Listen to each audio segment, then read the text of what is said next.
तारे सितारों की बातें आप कहानी और कविताओं में सुनते हैं, पर क्या आपने कभी ये सोचा है कि तारे और सितारे रोजगार का भी एक साधन हो सकते हैं? आज हम हैं बेनीताल में। बेनीताल जो एक चमोली की खूबसूरत जगह है, जहां पर्यटन विभाग एक एस्ट्रो वीक का आयोजन कर रहा है। आज के एपिसोड में जानते हैं क्या है एस्ट्रो वीक और क्या है पर्यटन विभाग की ये नई पहल। सर, सबसे पहले तो आप एक बात ये बताइए कि एस्ट्रो फोटोग्राफी क्या होती है? नाइट स्काई की फ़ोटोग्राफ़ी, उसको लो लाइट फ़ोटोग्राफ़ी कर कहते हैं। और तारों की फ़ोटोग्राफ़ी कई प्रकार से की जा सकती है। जैसे फोकल लेंथ पे डिपेंड करता है। अगर हम वाइड एंगल लें तो यहाँ का जो लैंडस्केप है और नाइटस्केप, ऊपर स्टार्स और लैंडस्केप, वो इकट्ठे फ़ोटो ले सकते हैं। फिर फोकल लेंथ अगर बड़ी करें तो जैसे पीछे त्रिशूल पहाड़ दिख रहा है, उसके ऊपर से जुपिटर राइज़ होने वाला है आज, तो उसके जो रिज के ऊपर से राइज़ होगा, उसका क्लोज़अप टाइप, वो भी एस्ट्रो फोटोग्राफी है। स्टार ट्रेल्स बनाना एस्ट्रो फोटोग्राफी है। टाइम लैप्स मूवीज़ बनाना एस्ट्रो फोटोग्राफी है। फिर सबसे ज़्यादा फोकल लेंथ यूज़ करते हैं डीप स्काई फोटोग्राफी में, मतलब जो नेबुले गैलेक्सीज स्काई में हैं। फिर आज प्लैनेट दिख रहे हैं, यूरेनस, नेपच्यून, सैटर्न और जुपिटर। उनकी फ़ोटोग्राफी का अलग तरीका है, लेकिन वो भी आती है एस्ट्रो फोटोग्राफी के अंदर ही। अच्छा, जैसे भारत में जहाँ अभी एस्ट्रो फोटोग्राफी होती है, ऐसे कौन कौन सी जगह हैं? डार्क स्काइज चाहिए होते हैं एस्ट्रो फोटोग्राफी के लिए, तो सिटीज़ के पास हमेशा लाइटेड रहता है, तो दूर दराज के इलाके में एस्ट्रो फोटोग्राफी अच्छी की जा सकती है, जहाँ पे तारे ज़्यादा दिखें, लाइट पोल्यूशन कम हो। अभी पहाड़ों में जब हम आते हैं तो उत्तराखंड में, तो जो डस्ट है, दिल्ली में डस्ट पोल्यूशन है, और वो भी सब नीचे रह जाती है, तो यहाँ का आसमान साफ़ होता है, तारे ज़्यादा दिखते हैं। यहाँ पे पहाड़ों में ह्यूमिडिटी भी बहुत कम होती है, तो जैसे हम समुंदर के पास जाएंगे तो ह्यूमिडिटी जो है उससे स्टार लाइट जो है ना वो कम हो जाती है, तो पहाड़ों में ये एक और फ़ायदा आ जाता है। वैसे भारत में जो वाइट डेजर्ट है रण ऑफ कच्छ में, वो बहुत बढ़िया जगह है। बाकी साउथ में नीलगिरीज़ में अच्छी अच्छी जगहें हैं, और हिमालय में इधर वेस्टर्न इंडिया हिमालय, नेपाल से इस तरफ, जैसे कि लद्दाख, कश्मीर, उत्तराखंड, हिमाचल, ये जगहों में एस्ट्रो फोटोग्राफी के चांसेस बहुत अच्छे हैं। अच्छा, उत्तराखंड में आप किस तरीके की संभावनाएं देखते हैं एस्ट्रो फोटोग्राफी के लिए? उत्तराखंड में बहुत सारी जगहें हैं जो हाई ऑल्टीट्यूड हैं और रिमोट हैं और एक्सेसिबल है। रोड आती है तो उत्तराखंड में ये काफ़ी अच्छी फैसिलिटी है। जैसे कुमाऊं में कितनी सारी जगहें हैं और गढ़वाल में कितनी सारी जगहें हैं। वैसे तो यहाँ पे मानसून काफ़ी टाइम तक रहता है, तो उन महीनों में हम नहीं आ पाएंगे, लेकिन जैसे ही मानसून ख़त्म होता है तो आसमान साफ़ हो जाता है और फिर कई महीनों तक चलता है। मेरे ख्याल से 7 महीने तो यहाँ पे क्लियर ही रहते हैं। The main motto behind it, the vision behind is to develop niche tourism, another platform, because हमारे उत्तराखंड में हर तरीके का टूरिज़म अवेलेबल, एडवेंचर है, आप देखेंगे, स्पिरिचुअल है, रिलीजियस है, but astro was something which was not over here. और जो एस्ट्रोनॉमी का आप आज के डेट में फील्ड देखेंगे तो it's wide spread, it's there internationally, prevailing. People are really focused, and they enjoy basically stars को observe करना, उनकी photography करना. So we thought of this idea, and then we came up with a new concept, a new IP, which is known as Astro Week. Basically, we invite people from across the country. हम लोगों को invite करते हैं जिनको photography के बारे में professional approach है और जो इसमें आगे करना चाहते हैं और जो एस्ट्रोनॉमी से रिलेट रखते हैं या उसके बारे में सीखना चाहते हैं।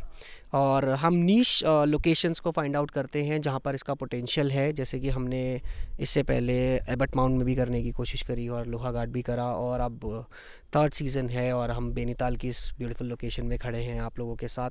तो मेन पर्पस यही है कि उन लोकेशंस को उत्तराखंड में आइडेंटिफाई करा जाए, उन लोकेशंस को देखा जाए जिनके अंदर एक भरपूर पोटेंशियल है as compared to the international locations और अदर लोकेशंस, जैसे कि हिमाचल में भी कई लोकेशंस हमारे पास हैं, हाले एंड ऑल दैट, जिन पे ऑलरेडी बहुत बड़े लेवल पे इसको करा जाता है। तो क्यों ना उत्तराखंड की उन साइट्स को डेवलप करा जाए, उन लोकेशंस को ढूंढा जाए, उनको लोगों को और ज़्यादा उनमें इनवाइट करा जाए और उन साइट्स को डेवलप करके पब्लिकली उनमें जो लोकल्स हैं, स्पेशली जो यहाँ के आसपास के लोग हैं, उनको भी बताया जाए कि एस्ट्रो टूरिज़्म भी एक नया डोमेन है और इसमें काफ़ी पोटेंशियल है and they all can explore.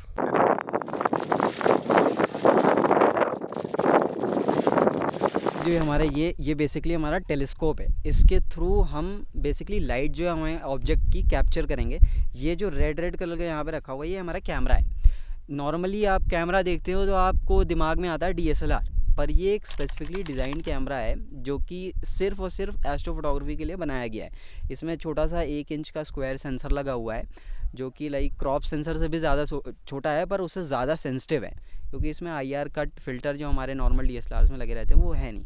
ये हमारा ऊपर छोटा सा गाइड स्कोप लगा हुआ है। ये इसलिए लगाया गया है क्योंकि माउंट जो है हमारा यहाँ पे कभी कभी भटक जाता है अपना रास्ता, तो इसको लॉक करने के लिए जो पर्टिकुलर स्टार पे लॉक कर देता है और टेलीस्कोप अपनी पोजीशन बनाए रखता है। और ये जो हमारा है ये बेसिकली अर्थ की जो मूवमेंट है जिसके जो कैंसिल आउट करने के लिए, क्योंकि स्टार्स हमारे मूव करते रहते हैं, वो मूव तो वो नहीं करते, हमारी अर्थ मूव करती है, तो उसको कैंसिल आउट करने के लिए ये वैसी प्रोग्राम्ड है जिससे हमारी जो पर्टिकुलर ऑब्जेक्ट जिसमें मैंने फोकस करके रखा है वो हमारा लॉक्ड रहे इस पर। तो ये हमारा बेसिक चीज़ है, like it's very basic setup for wide field imaging and it's also travel friendly. आप इसे कहीं भी ले जा सकते हो and it's like the best of the thing.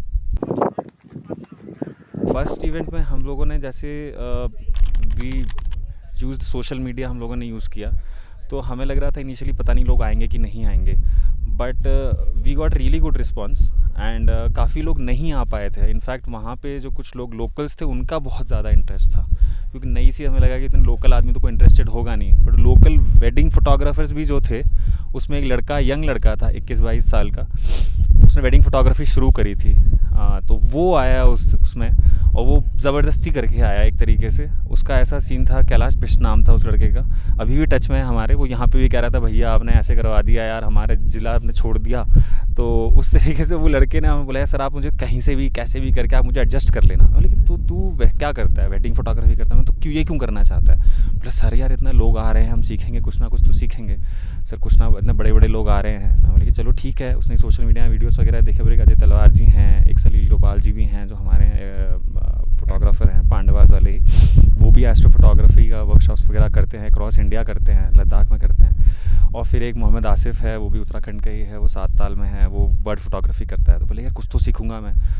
And then we accommodated हम, तो बोले यार एडजस्ट करना पड़ेगा तुमको यार। और वहाँ पे हमने काफ़ी लोगों को एडजस्ट किया। हमारी कैटेगरी ऑफ जो लोग आए थे वो काफ़ी अलग अलग कैटेगरी के थे। हमारे सबसे ओल्डेस्ट कंटेस्टेंट देखा जाए तो फर्स्ट ईयर में हमारे 64 ईयर ओल्ड थे, 65 ईयर ओल्ड थे, रिटायर्ड कर्नल थे, रिटायर्ड डॉक्टर थे आर्मी से। एंड द यंगेस्ट वाज वो 19 ईयर ओल्ड, वो 19-20 ईयर ओल्ड लड़का था वो। तो वो एडजस्ट हुए, उनका बड़ा ही अपना एक ग्रुप सा बन गया सभी का, विच वॉज़ वेरी यूनिक। हमें लगा कि यार पता नहीं लोग एडजस्ट हो पाएंगे, आपको एक रूम में 4 लोगों को रहना पड़ेगा, ऐसा है, थोड़ा वैसा सिस्टम रहेगा, बट सभी लोग एडजस्ट हो गए और वो चीज़ में कम्युनिटी डेवलप हो गई। तो हमारा वो व्हाट्सएप ग्रुप हमने तब बनाया था, अभी उस ग्रुप में 50 लोग जुड़े हुए हैं जो इसी फील्ड से जुड़े हुए हैं। हमने उसके बाद सेकंड कराया तो उसमें पार्टिसिपेंट शायद 20-25 के आसपास आए थे फर्स्ट में। सेकंड में भी हमारे 25-30 के आसपास आए। उसमें हमने बर्ड फोटोग्राफी भी करी थी, वो भी करी थी। और उसमें भी मतलब हमारे 20-30 में से मुझे लगता है अराउंड 15 कंटेस्टेंट्स रिपीट से, और जो नहीं आ पाए उन्होंने रिग्रेट दिया कि हम नहीं आ पाए हैं। तो मुझे सबसे अच्छी बात ये लगी कम्युनिटी डेवलप कर पाए हैं। सबसे बड़ी बात होती है आप चाहे कोई भी शुरू कर रहे हो, आप कुछ भी आप ब्रांड शुरू करते हैं, कुछ भी सोचते हैं, तो हमको आप ऐसा लगता है कि यार उस ब्रांड के साथ आपका एसोसिएशन हो रहा है। तो जो लोग हैं वो रिटेंशन हमारा बहुत अच्छा है, हमारे सारे लोग रिपीट हुए हैं। और लोकली के हिसाब से देखा जाए तो वहाँ पे चंपावत वाले बड़े खफा हैं थोड़ा कि यार यहाँ पर नहीं करा रहे आप, तो जो कि बहुत अच्छी बात है कि आप ऐसा एक ब्रांड क्रिएट कर पाएँ और लोगों में इंटरेस्ट जनरेट कर पाएँ। उसके बाद से वहाँ पे एस्ट्रो फोटोग्राफी से रिलेटेड लोग आए हैं, बर्डिंग से रिलेटेड लोग आए हैं, क्योंकि एस्ट्रो वीक के अंतर्गत हमने बर्डिंग भी कराया था। तो ये इसके लिए कराया था कि यार क्या पता देखते हैं, जस्ट ट्रायल सा करते हैं, क्योंकि आप दिन में रात को यहाँ पर फोटोग्राफी करेंगे, दिन में आप क्या करेंगे, बर्डिंग और नेचर लैंडस्केप करेंगे। तो पहले उसमें अनूप शाह जी भी आए थे, हमारे पद्मश्री अनूप शाह जी, और थरीश कपूर जी जो हैं बुराश करके जो चलाते हैं, रेजिडेंशियल प्रोजेक्ट चलाते हैं, वो भी आए थे। वो अक्रॉस उत्तराखंड काफ़ी अच्छा काम करते हैं, तो वो भी एक रेजिडेंशियल फोटोग्राफी वर्कशॉप करते थे। तो वो सेकेंड ईयर भी आए थे वापस। तो हमारे मेंटर्स भी जो रहे हैं फर्स्ट ईयर से सेम ही रहे हैं, हमारे कंटेस्टेंट्स भी रिपीट हुए और नए लोग भी आए हैं। एक्चुअली मैं कई सालों से बर्डिंग और वाइल्ड लैंडस्केप फ़ोटोग्राफी करता रहा हूँ, वाइल्ड लाइफ भी। पिछले साल मैं एस्ट्रो वीक में गया था एबर्ट माउंट में, जो सेकंड एस्ट्रो वीक सेशन था। तो उस समय मेरे को एस्ट्रो फोटोग्राफी का शौक़ जग गया। उसके बाद वापस आने के बाद भी मैं देहरादून में रहता हूँ, तो वहाँ पे भी थोड़ी एस्ट्रो फोटोग्राफी करी है। तो जब मुझे पता चला कि यहाँ पे बेनीताल में थर्ड एस्ट्रो वीक सेशन हो रहा है, तो फिर मैंने इमीडिएटली इसके लिए अप्लाई कर दिया। ये बहुत ही एक सुंदर जगह है एस्ट्रो फोटोग्राफी के लिए, बिकॉज़ यहाँ पे कोई लाइट पोल्यूशन नहीं है और बहुत बढ़िया स्टार्स दिखते हैं और क्लियर स्काइज थी यहाँ पे। तो ये बहुत ही एक अद्भुत एक्सपीरियंस रहा हमारे लिए एंड काफ़ी कुछ सीखने को मिला। And Ajay Talwar ji is a very good mentor, काफ़ी वो नॉलेजेबल हैं एस्ट्रो में, तो उनने भी हमें काफ़ी जो टिप्स दी हैं उससे अभी मेरे को लगता है कि एस्ट्रो फोटोग्राफी मेरी और सुधर जाएगी। अच्छा, थोड़ा सा आप ये बता सकते हैं कि क्योंकि आप फोटोग्राफी काफ़ी लंबे समय से कर रहे होंगे, तो उत्तराखंड में एस्ट्रो फोटोग्राफी के स्कोप कितने देख रहे हैं आप? उत्तराखंड में तो बहुत स्कोप होगा एस्ट्रो फोटोग्राफी का।